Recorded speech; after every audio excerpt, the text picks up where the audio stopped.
안녕하세요. 오늘도 하나님의 은혜와 사랑이 여러분들의 삶 가운데 가득하길 축복합니다. 말씀은 더욱 깊이 있게, 믿음은 더욱 굳건하게, 성경을 쉽고 재미있게 배우는 시간, 소문난 성경교실의 오택현 교수입니다.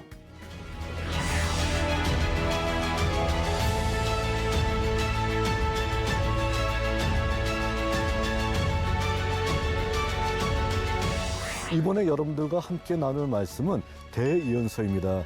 대예언서는 여러분들이 잘 알고 계신 이사야, 예레미야, 에스겔입니다. 선지자의 이름은 친근하지만 선지자의 장수는 정말로 너무 깁니다. 66장, 52장, 48장입니다. 이 메시지를 읽고 선지자의 메시지를 일목요연하게 한 번에 깨닫기 너무 어렵고요. 또 시대적 배경도 천차만별입니다. 그렇기 때문에 이번 시간을 통해서 여러분들에게 선지자가 하고자 하는 메시지의 핵심과 그리고 하나님께서 이 시대에게 알려주고자 하는 대예언자의 메시지를 정확하게 여러분들한테 분석해서 살펴드리는데 바로 이 점에 중점을 두고 저희들 강의를 계속 진행하도록 하겠습니다.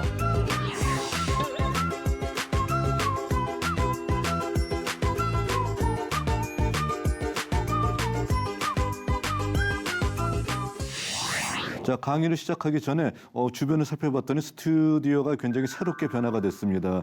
마치 예루살렘 성벽 같은 어떤 벽이 쫙 멋있게 둘러싸고 있고요. 그리고 여기 봤더니 정말 예레미야에 대해서 한마디로 모든 것을 표현할 수 있는 멋있는 어떤 벽화가 여기 그려져 있네요.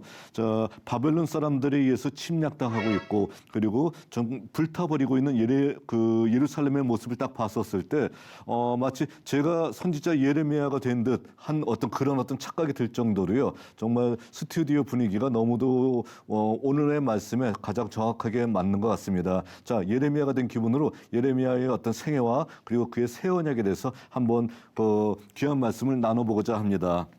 예레미야의 생애와 새 언약에 대해서 살펴보도록 하겠습니다. 예레미야의 생애라고 하게 되면은 바로 이와 같은 것을 제가 생각하자는 것입니다. 무엇이냐면은 저희들이 교회가 타락을 한다라고 하게 되면 무슨 말을 자주 하나요? 초대 교회로 돌아가야 된다. 이런 얘기 많이 하고 있죠. 또 저희들이 혹시라도 저희들의 신앙이 굉장히 나태해지고 처음에 어떤 신앙을 잃어버렸었을 때는 항상 어떤 생각을 자주 하냐면은 내가 주님을 처음 만났을 때 그때는 어땠을까? 주님과 나와의 관계 속에서 첫 걸음을 띄었을 때 그때로 돌아가고 싶다라는 어떤 얘기 많이 할 것입니다. 마찬가지로 예레미야의 생애에 있어서도 그가 소명을 받고 하나님으로부터 말씀의 첫 걸음을 띄었을 때 그것이 가장 중요한 어떤 예레미야에 있어서 경험이라고 얘기할 수가 있고요. 또한 예레미야의 생애는 한마디로 무엇을 하기 위한 것이냐면은 하나님과 이스라엘 백성 사이에 새로운 언약을 맺기 위한 삶이었었다라고 얘기할 수 있다는 것이죠. 그러니까 그의 처음 시작하는 생애, 말씀을 처음 증거하기 시작하는 소명받았던 처음의 어떤 시기와 그리고 그가 주장했었던 새 언약이 어떤 의미가 있는지에 대해서 오늘 한번 살펴보도록 하겠습니다. 예레미야의 소명은 예레미야 1장 4절에서 10절에 나와 있습니다. 자기를 소개한 다음에 예레미야가 자기가 소명받았던 어떤 내용들을 이야기하고 있습니다. 이와 같은 구조로 되어 있네요. 하나님께서 임명하시니까 선지자가 항변하고요. 하나님이 설득하시고 다시 예언자로서 그의 삶을 임명하는 어떤 이런 과정이 여기 나와 있습니다.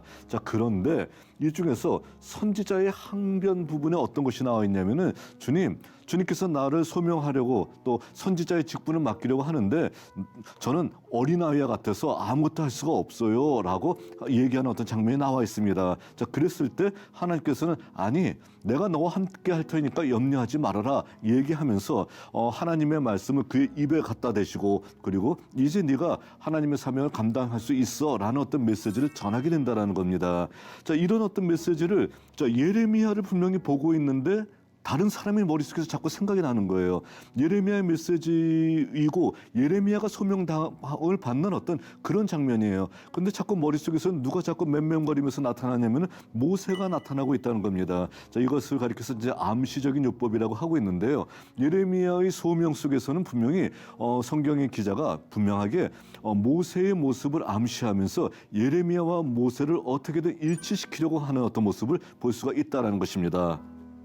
자, 그랬을 때 예레미야 소명과 모세의 소명을 살펴보게 되면은 출애굽 3장에 나타나 있는 모세의 소명을 자꾸 생각나게 한다라는 겁니다. 모세는 뭐라고 하나요? 나는 말이 어눌해서 잘 못해요. 난 혼자 가서 이거 못하겠습니다. 라고 얘기하듯이 예레미야 같은 경우에는 나는 나이가 어려서 많은 일을 감당할 수가 없어요. 라고 얘기한다는 거예요. 자, 이랬을 때 아마도 예레미야 자신이 시내산 언약의 입장에 서가지고선 자신을 모세와 같이 약속된 선지자로 이해하였음을 보여주고 있다라고 할 수 있다는 겁니다. 그러니까 자기의 소명이 누구와 유사하냐면은 모세의 소명과 유사하고 이 둘이 자꾸 오버랩이 된다는 거예요. 그러니까 거기서 이제 선지자가 얘기하고자 하는 메시지는 무엇이냐면은 나도 모세와 같은 모세를 통한 어떤 그런 하나님의 역사를 나도 소명을 받고 이와 같이 시내산 언약의 입장에 서가지고선 바로 하나님 앞에 이와 같은 어떤 모세를 생각하게 하는 그런 예언자이다라는 것을 보여주고 있는 이런 모습이라고 얘기할 수 있다는 것입니다. 자, 그랬을 때 임명하는 장면들은 굉장히 특징적인 메시지가 나오고 있어요. 어떤 것이냐면은 너를 모태에 짓기 전에 너를 알았다 얘기합니다. 하나님께서는 모태에서부터 이미 너를 알았고 그리고 또 너를 이미 택했다라는 것을 얘기하고 있다는 것이죠. 내가 배에서 나오기 전에 너를 성별하였고 라는 어떤 이런 구절이 나와 있다는 거예요. 이런 모든 것은 뭐냐면은 하나님께서 구별하셨다라는 것을 얘기하고 있고요. 자, 다른 어떤 선지자들이 소명받을 때와 다르게 하나님께서는 예레미야에 대해서 이미 모태에 있기 전부터 내가 너를 알았고 또한 어머니 배에서 나오기 전에 그를 거룩하게 구별해 가지고선 그가 하나님의 선지자의 역할을 감당할 수밖에 없는 게 만들었다. 그러니까 하나님의 어떤 선지자의 역할을 감당하는 것은 그에게 있어서 숙명이다라는 것, 내가 이미 택했어라는 것을 보여주고 있다는 것이죠. 자, 그러니까 하나님께서 선택했다, 이미 어머니 뱃속에서부터 선택했다라는 것은 무엇을 얘기하고 있는 건가요? 자, 이것에 대해서는 한마디로 해서 너 멋진 선지자 될 수 있는 모든 자격 다 갖췄고 내가 이미 오래전부터 너 거룩하게 구별하였었어라는 것을 강조하고 있다는 것입니다. 그러니까 예레미야의 소명의 가장 커다란 특징이라고 얘기할 수 있고요. 또 특징이 무엇이냐면은 여러 나라의 선지자로 세웠다라는 거예요. 자, 주전 8세기나 7세기까지만 하더라도 선지자들의 메시지는요, 유다 또는 이스라엘에 국한되어 있었었지 여러 나라로 퍼져나가는 어떤 모습은 보이지 않았다는 겁니다. 그런데 예레미야부터 시작해서 이제 선지자의 사명이 어떻게 되어 있냐면은 이스라엘, 유다뿐만이 아니라 다른 여러 나라들, 열방들에게도 하나님의 복음의 말씀을 증거하는, 하나님의 어떤 거룩한 어떤 말씀을 증거하는 어떤 사역이 주어졌다는 겁니다. 그 첫 번째 어떤 그 출발점이 바로 예레미야였다는 것이죠. 그래서 그의 역할이 유대인에게 국한되지 않고 열방으로 확대되고 있고요. 이런 어떤 사고를 가지고 있었던 첫 번째 예언자가 바로 예레미야였었다는 것을 보여주고 있습니다. 하나님께서 이렇게 임명하시면은 화끈하게 대답을 해야 될 것 같아요. 하나님, 그래요. 저 당장 주님의 역할 감당할게요라는 이사야 선지자의 어떤 그 소명에 대한 응답이 가장 우리들의 마음에 드는데, 자, 사람에 따라서 때에 따라서 T 성향 가진 사람도 있고요. F 성향 가진 사람도 있고 다양하잖아요. 그러니까 이사야는 다른 어떤 성향을 가지고 있었던 것 같아요. 이사야 선지자는 내가 여기 있나이다, 나를 보내소서, 제일 화끈하게 대답했습니다. 그런데 바로 예레미야는 뭐라고 얘기하냐면 아닙니다 얘기하면서요, 주 하나님, 저는 말할 줄을 모르는 아이입니다 라고 얘기하면서 소극적으로 대응을 하고 있다는 겁니다. 자, 어차피 할 일 다 할 거예요. 그런데 하나님의 말씀에 대해서, 하나님의 소명에 대해서 자, 이렇게 소극적으로 대답하고 있는 것은 뭐냐면은 그가 조금 더 세밀하고 그가 조금 더 한마디로 신중하게 하나님 앞에서 응답하기 위해서 이렇게 하고 있다는 겁니다. 그런데 아무리 보더라도 한국 사람의 성향에는 이사야 선지자가 제일 맞는 것 같습니다. 자, 그리고 또 저도 마찬가지로 자, 안 할 거란 모르겠지만 이렇게 예레미야 같이 얘기할 것 같지는 않은데 이렇게 얘기한 다음에 다른 길로 가는 것보다는 아주 이렇게 소극적이고 또한 어떤 굉장히 소극적으로 얘기하지만 어떻게 합니까? 끝까지 자기를 완성했던 선지자 예레미야의 모습, 이 사람은 절대로 약하다, 부족하다라고 얘기할 수 없잖아요. 그러니까 바로 사람의 성향에 따라서 이런 대답이 나올 수 있다는 것이죠. 그리고 앞에서도 얘기했지만 이는 말이 어눌하다고 항변하는 모세의 경우와 매우 유사합니다. 자, 그러니까 모세와 예레미야가 자꾸 비교해서 생각이 날 수 있게 만들었다는 거예요. 자, 이랬을 때 하나님께서는 예레미야에게 사명을 맡겨주셔야 되는데 예레미야는 지금 어리다라고 얘기합니다. 그러니까 뭐라고 합니까? 아니 네가 어리지 않아 잘할 수 있어 라는 바로 하나님의 위로와 설득이 이제 필요하게 될 것이고요. 이어지는 메시지 속에서 하나님의 위로와 설득이 나오게 되는 것입니다. 자, 하나님의 설득과 선지자의 임명 구절이 7절부터 10절에 나오고 있는데 자, 가장 중요한 것이 뭘까요? 야, 네가 가서 무조건 외쳐. 너 혼자 가서 외쳐야 돼 라는 것이 아니라 하나님께서 네가 어디로 가든지 내가 함께 해줄게 라는 임마누엘의 약속을 하신다는 거. 이게 가장 중요한 것이겠죠. 자, 네가 뭐 어리거든 아니면 네가 여러 가지로 어려운 어떤 상황이 있든지 간에 내가 언제나 너와 함께 해줄 테니까 염려하지 말고 하나님 말씀을 외쳐라는 것을 자 지금 얘기하고 있고요. 그리고 또 정말로 상징적인 행동을 통해서 멋있는 어떤 역사가 이루어집니다. 하나님이 손을 선지자의 입에 대시며 보라 내 말을 내 입에 두었다라고 말씀하시면서 예언자로서 예레미야를 임명하십니다. 하나님께서 하나님의 손으로 자 그의 선지자의 입술에다가 손을 대시면서 얘기하는 것이 뭐냐면은 내 말을 내 입에 두었다라는 거예요. 그러니까 이제 너는 나의 말씀을 외치는 것을 숙명으로 여기고 너 잘할 수 있어. 내가 너를 임명하잖아. 라면서 자 바로 예레미야를 설득하고 그리고 선지자로서 임명하는 하나님의 모습이 나타나고 있다라는 것입니다. 자 그러니까 이 정도는 받아야지 하나님 앞에 소명받았다라고 얘기하는 것이지. 자 우리들의 어떤 그 고백 가운데서 뭐 별것 아닌 것 가지고도 정말 내가 하나님 앞에 커다란 소명받았다라고 함부로 얘기하는 사람들 굉장히 좀 주의를 기울여야 되지 않을까라고 생각을 합니다.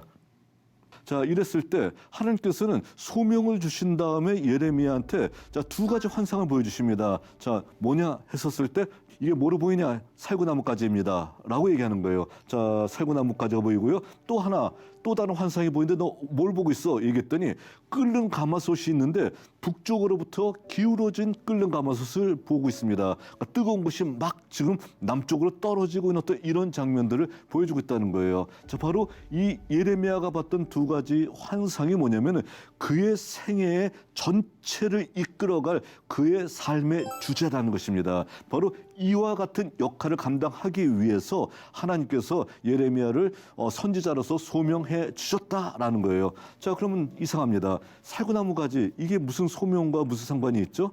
자, 이건 좀 약간 이해가 될 것 같습니다. 끓는 가마가 떨어지고 있는 거 보니까 뭔가 나라가 굉장히 위기의 상황에 처했을 것 같아요. 그 위기의 상황에 대처하는 것이 예레미야의 모습 같습니다. 자, 그러면 살구나무 가지부터 이게 뭔지 해결을 해야 될 것 같습니다. 자, 하나님께서 예레미야에게 두 개의 환상을 보여주셨는데 그중에 첫 번째가 살구나무 가지의 환상입니다. 자, 근데 우리말로 살구나무 가지 하게 되면 무슨 말인지 잘 이해하지 못해요. 근데 이것을 살펴볼 때는 히브리어로서 살펴봐야지만 명쾌하게 살펴볼 수가 있습니다. 히브리어로요, 샤케드 하게 되면은 살구나무 가지예요. 근데 똑같은 자음을 쓰는데 발음상 비슷한 것이 뭐냐면 쇼케드라는 말이 있어요. 근데 이것이 뭐냐면은 내가 너를 지켜본다라는 의미예요. 자, 그러니까 자, 이건 어떤 것이냐면은 너 뭘 보느냐 했더니 네가 보고 있는 것은 샤케드이다라는 거예요. 샤케드야. 이제 알아듣겠니? 내가 쇼케드 할 거야 라는 것을 얘기하고 있다는 거예요. 자, 그러니까 살구나무 가지를 보여주면서 비슷한 발음의 쇼케드를 연상하게 하는 거예요. 그리고 쇼케드 하겠다라는 것을 얘기해주고 있다는 겁니다. 다시 얘기해서 무엇을 얘기하고 있냐면은 자, 그가 보고 있는 것은 살구나무 가지이지만 하나님께서 말씀하시는 것은 어떻게 되냐면은 하나님의 말씀이 그대로 이루어지는 것을 내가 지켜보고 있다라는 거예요. 자, 내가 널 언제나 지켜보고 있다. 이스라엘 백성들에게 내 말이 그대로 이루어지는지 안 이루어지는지를 내가 분명하게 지켜보고 있을 거야 라는 것을 강조하고 있는 메시지라고 얘기할 수 있습니다. 자, 그러니까 선지자에게 하나님께서 맡겨주셨던 사명이 무엇인지를 금방 알 수 있을 거예요. 자, 소명을 준 다음에 네가 평생 해야 될 일이 이것이야 라는 거예요. 무엇을 얘기하는 걸까요? 지켜보는 거예요. 하나님의 말씀이 이스라엘 백성들에게 그대로 임하는지를 지켜보고 하나님과 백성 사이에서 어떻게 되는 겁니까? 중재자 역할을 해야 되는 거예요. 하나님의 역사가 이렇게 이루어질 것이다. 그러니까 네가 하나님 말씀 잘 지켜야 된다라는 거예요. 바로 그것을 강조하고 있는 것이죠. 또 이스라엘 백성들이 하나님의 뜻이 아니라 다른 곳으로 간다라고 하게 되면 어떻게 됩니까? 하나님이 언제나 너를 지켜보고 계시는데 너희들이 이와 같은 행동을 해서는 안 된다라고 주장하면서 자, 지켜보고 계신 하나님을 그들에게 증거하고 그들이 돌아올 수 있게끔 도와주는 것, 이것이 바로 선지자의 사명이다라는 것을 알려주고 있습니다. 자, 그런데 두 번째 환상은요, 지켜보는 것을 끝난 것 같지는 않아요. 뭐냐면은 북쪽으로부터 기울어진 끓는 가마의 환상을 통해서 임박한 심판이 곧 실현될 것이다라는 것을 알려주고 있다라는 것입니다. 자, 이건 한마디로 이스라엘도요, 외적이 쳐들어온다라고 하게 되면 북쪽에서 쳐들어올 수밖에 없어요. 자, 남쪽에 있는 어떤 그 나라들 가운데서 이집트는 이스라엘과 뭐 이 당시에도 그렇고요, 대체적으로 그렇게 적대적이지 않았습니다. 그런데 북쪽에 있는 나라와 적대적이었기 때문에 이스라엘이나 유다가요. 그래서 항상 외적이 쳐들어오게 되면 북쪽에서부터 쳐들어올 수밖에 없었어요. 아시리아, 바벨론 다 그렇잖아요. 북쪽에 있잖아요. 자, 그런데 북방에 끓는 가마가 기울어졌다는 환상을 통해서 이제 하나님께서는 그 나라를 통해서, 북쪽에 있는 나라를 통해서 유다 나라를 심판하신다라는 것을 얘기하고 있다는 겁니다. 강대국의 위협을 나타내고 있는 환상으로 유다 쪽으로 기울어진 가마솥은 장차 유다에게 임할 재앙을 상징하고 있다라고 분명하게 얘기할 수 있습니다. 이렇게 되면 어떻게 될까요? 선지자는요, 그의 인생이 굉장히 편안하고 안락한 삶이 보장되지 않았다는 거 금방 알 수 있겠죠. 북쪽으로부터 이런 전쟁의 위협이 있어요. 모든 하나님의 재앙 가운데서 가장 무서운 재앙이 전쟁의 재앙이거든요. 그 전쟁의 재앙이 준비되어 있고 이스라엘 백성들은 지금 하나님의 뜻대로 행하지 않으려고 하고 있고요. 자, 그러니까 이런 어떤 상황 속에서 정말 선지자의 입장으로 봤었을 때는 자, 정말 난감한 상황이 될 수밖에 없는 상황이라는 겁니다. 또 그가 정말 어깨에 무거운 짐을 짊어지고 중차대한 역할을 감당해야 될 것 같습니다. 자, 바로 이런 어떤 것이 예레미야의 생애에 나타나 있는 어떤 모습이라고 얘기할 수 있다라는 것입니다. 자, 그랬을 때 이스라엘의 행위를 지켜보면서 하나님의 말씀을 대언하는 삶을 살 것을 자, 바로 살구나무 가지의 환상을 통해서 보여주고 있다라고 할 수 있겠죠. 자, 그리고 북쪽의 강대국의 위협 속에서 위태롭지만 새로운 시대를 열기 위한 방향 제시가 바로 예레미야에게는 필요했었다라는 것입니다. 자, 그랬을 때 예레미야가 자, 아무런 대안 없이 하나님의 말씀을 외쳤다라고 하게 되면은 예레미야도 문제가 있을 거예요. 그런데 거기에 분명한 대안을 가지고 외쳤다는 겁니다.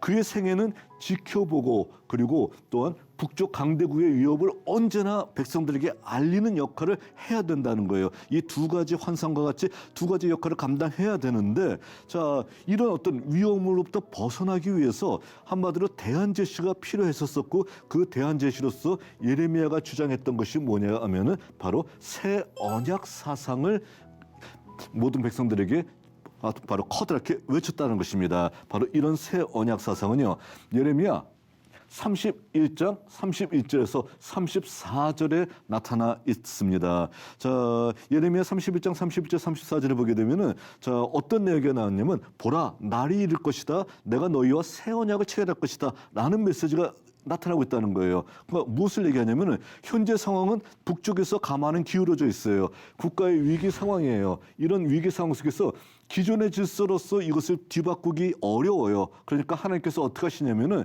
새로운 질서를 통해서 위기를 극복하게 하기 위해서 새 언약 사상을 그에게 주고 있다는 겁니다. 그러니까 모든 백성들을 설득하고 모든 백성들에게 새 언약 사상을 선포함을 통해서 이 국가의 위기를 극복할 수 있게끔 네가 좀 노력해봐라 라고 하나님께서 그에게 사명을 맡겨주셨다는 겁니다. 자, 그러니까 예레미야 입장에서 봤었을 때는 자, 이 새 언약을 외치기 위해서 자, 하나님의 어떤 백성들 앞에 즉 나가서 하나님의 말씀을 강하게 외쳤다는 겁니다.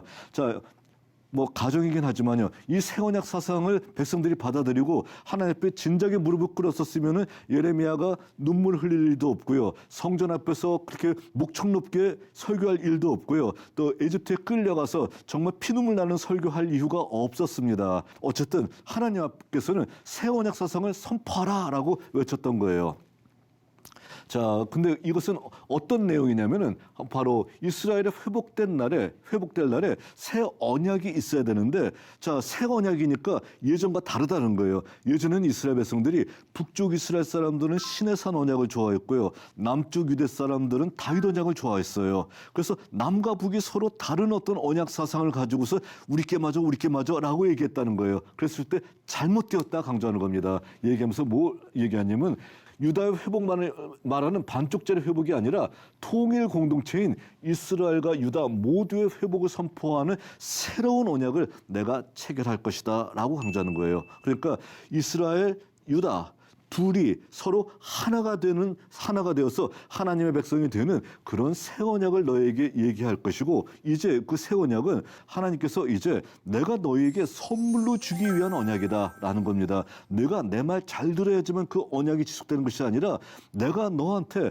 새 언약을 체결함을 통해서 내가 너에게 값없이 은혜를 줄 것이다라고 얘기하는 메시지라는 것입니다. 그래서 여호와 주도의 새 언약을 선포하면서요 하고 있는데, 후대 학자들은요 예레미야의 이 새 언약 사상을 가리켜서 가장 중요한 예레미야의 예언이며 그의 종교적 사고의 정점이라고 표현하고 있습니다. 그러니까 그가 강조하는 것은 뭐냐면은 북쪽도 남쪽도 뭐 누구만을 위한 예언이 아니라 둘 다를 합치는 예언, 그리고 또한 하나님 앞에 하나님의 명령을 잘 지켜야지만 언약이 계속해서 지속되는 것이 아니라 하나님께서 무조건적으로 너희들에게 한없는 사랑과 은혜를 베풀어 주시는 언약을 이제 체결하라. 그러니까 모든 다른 그 우상 숭배에서 돌아오고, 또 하나님이 아닌 다른 율법이 아닌 다른 것을 섬기는 것에서 돌아와서 하나님과 새 언약을 체결하게 되면은 새로운 세계가 너한테 열려지게 될 것이다라는 바로 이 메시지를 전하고 있는 것이 바로 예레미야의 새 언약 얘기라고 할 수 있다는 겁니다. 그러니까 그의 종교적 사고의 정점은 분명해요. 자, 이걸 듣기만 하면 되는 거예요. 사람들은요. 알겠습니다. 우리가 잘못했습니다. 라고 고개 숙이고 돌이키면 되는데, 자, 사람들이 그렇게 하나요? 그렇게 하지 않고 있었다는 것이죠. 자, 그랬을 때 다시 한번 설명을 합니다. 새 언약은요, 신의 산 언약은 다르게 계약갱신이 필요 없다라는 거예요. 자, 내가 잘못했으면은 하나님과 언약이 깨졌어요. 그래서 다시 하나님과 언약을 체결해야 되는 그런 언약이 아니라는 거예요. 그런 언약이 아니라 이제 예레미야가 얘기하는 새 언약은 하나님께서 너를 내 백성으로 삼아줬다, 값없이 삼아줬기 때문에 너는 뭐 네가 잘못한다 할지라도 하나님 앞에 용서만 구하면 되는 것이지 새로운 언약을 갱신할 이유는 없어라고 얘기하고 있다라는 것입니다. 자, 그러면서 다시 한번 강조하지만 이스라엘과 유다를 새로운 언약의 틀 안에서 새롭게 언약을 체결하는 어떤 메시지를 전해주고 있다는 거예요. 그러니까 북쪽에 끓는 가마와 같은 어떤 그런 위기의 역사 속에서 돌파구를 새 언약을 통해서 예레미야가 마련하려고 했다는 겁니다. 하나님과의 관계가 재정립되게 된다라고 하게 되면은 너희들이 이러한 역사의 위기를 쉽게 극복할 수가 있어. 또 역사의 위기적인 상황 속에서도 하나님께서 너희들에게 한량없는 은혜를 베풀어 주실 거야라는 바로 이 메시지를 강력하게 증거하고 있는 것이 바로 새 언약 사상이라고 얘기할 수 있습니다. 자, 그랬을 때 예전의 언약하고 자꾸 비교가 되잖아요. 예전의 언약은 모세가 돌판에다가 썼는데 지금도 돌판에다 써야 되는 거예요? 라고 얘기했을 때 아니, 돌판이 아니라 너희들의 마음에 새겨진 언약이다 라고 얘기하고 있습니다. 너희들의 마음에 새겨졌기 때문에 뭐 따로 어떻게 돌판에다 새길 이유가 전혀 없어 라고 얘기하고 있다는 겁니다. 그러니까 뭘 얘기하는 건가요? 하나님의 말씀의 중심이 종교의식에서 사람의 마음으로 옮겨졌음을 의미합니다. 반드시 성전에 가서 무릎 꿇고 예배 드려야지만 하나님이 듣는다라는 것이 아니라 어디서든지 그들이 고개를 숙이고 무릎을 꿇고 주님 앞에 아버지 하나님을 찾으면서 고개를 숙이고 회개한다라고 하게 되면 하나님께서는 이미 마음에 새겨진 언약으로 말미암아서 그들에게 용서를 해주실 수가 있다라는 거예요. 그러니까 성전의 시대가 아니라 이제 새로운 시대의 어떤 출발을 알려주고 있고 새로운 시대의 새로운 출발을 약속하는 언약이라고 얘기할 수 있다는 것입니다. 자, 그런데 새로운 어떤 공동체는요, 출발을 하려고 하는데, 자, 이것 사람들이 다 알고 있어요? 라는 질문이에요. 그랬을 때 예전과는 다르게 큰 사람으로부터 작은 사람에 이르기까지 이미 여호와를 아는 공동체들이 편만하게 펴져 있기 때문에 누구든지 다 여기에 참여할 수 있어 라고 강조를 하고 있습니다. 자, 그리고 또 그래도 우리가 잘못한 게 너무 많은데 하나님께서 용서해 주실까요? 라고 의문을 제기하는 사람들에게 뭘 얘기하냐면은 여호와께서 왕국의 멸망의 원인이 되었던 그들의 모든 잘못을 용서하시고 기억하지 않으신다는 약속을 통해서 새로운 출발을 대마하게 된다는 겁니다. 하나님이 이미 너희들의 모든 잘못을 용서하셨어. 그리고 하나님께서 너희들의 잘못을 뒤끝있게 마음속에 기억하지 않고 다 이미 기억에서 지워버리고 너희들을 용서하기로 약속하셨으니까 너희들은 새로운 공동체로서 새로운 출발하면 돼라는 것을 강조하고 있다는 겁니다. 너무 좋은 것 아닌가요? 자, 그런데 이것을 지켰나요? 그들이 이 언약을 체결했나요? 안 체결했습니다. 그러면 이 언약이 하늘로 붕 떴나요? 아니에요. 자, 뭐 어떻게 돼 있나요? 오늘 우리에게 주어졌잖아요. 예레미야의 약속이 오늘 우리를 통해서 신약을 통해서 오늘 우리를 통해서 이루어졌습니다. 뉴 커비넌트라고 하는 어떤 그 새로운 언약이 뉴 테스터먼트로서 이제 우리에게 알려져 있고요. 그리고 또 어떻게 되는 겁니까? 우리가 지금 이와 똑같은 언약의 공동체로서 지금 하나님 앞에서 출발하고 있잖아요. 그러니까 예레미야의 이 새로운 언약은 우리를 통해서 시간은 좀 걸렸지만 우리를 통해서 이루어지고 있다라는 것입니다. 자, 결론입니다. 예레미야는 그의 소명을 통해서 함께 하시는 하나님을 의지하면서 예언 활동을 시작했습니다. 그리고 예레미야는 이스라엘의 행위를 지켜보고, 자, 살구나무죠. 지켜보고 북방의 위협을 언제나 바라보며 그의 생애 전부를 하나님 앞에 헌신했던 위대한 예언자였다는 것입니다. 그리고 또 그는 새 언약을 통해 기존의 질서를 혁파하고 새로운 질서를 만들기 위해 노력했습니다. 그의 예언의 흔적은 바로 그 당시에는 이루어지지 않았지만 오늘 우리들에게 그대로 나타나고 있는 모습을 우리가 볼 수 있다는 것이죠. 그러니까 선지자는요, 한마디로 세상을 10년, 20년 앞서 보는 사람은 아니라는 거예요. 와, 참 수백 년을 앞서 보면서 하나님의 메시지를 외쳤었던 정말 위대한 선지자였었다라고 얘기할 수 있습니다. 자, 그러나 현실은 그의 의도와 다르게 흘러갔습니다. 이게 슬픈 일이에요. 그러니까 멋진 역사가 이어지지 않고 예레미야가 눈물 흘릴 수밖에 없고 예레미야가 마지막 설교를 할 수밖에 없었다라는 것입니다. 오늘은 여기까지 하도록 하겠습니다. 여러분, 유익한 시간이 되셨나요? 오늘 수업은 유튜브를 통해 다시 보실 수 있습니다. 언제나 말씀의 다스림을 받는 여러분이 되시기를 바랍니다. 다음 시간에는 눈물의 선지자 예레미야에 대해서 살펴보도록 하겠습니다. 오늘도 승리하는 하루가 되시길 바랍니다. 다음 시간에 뵙겠습니다. 감사합니다.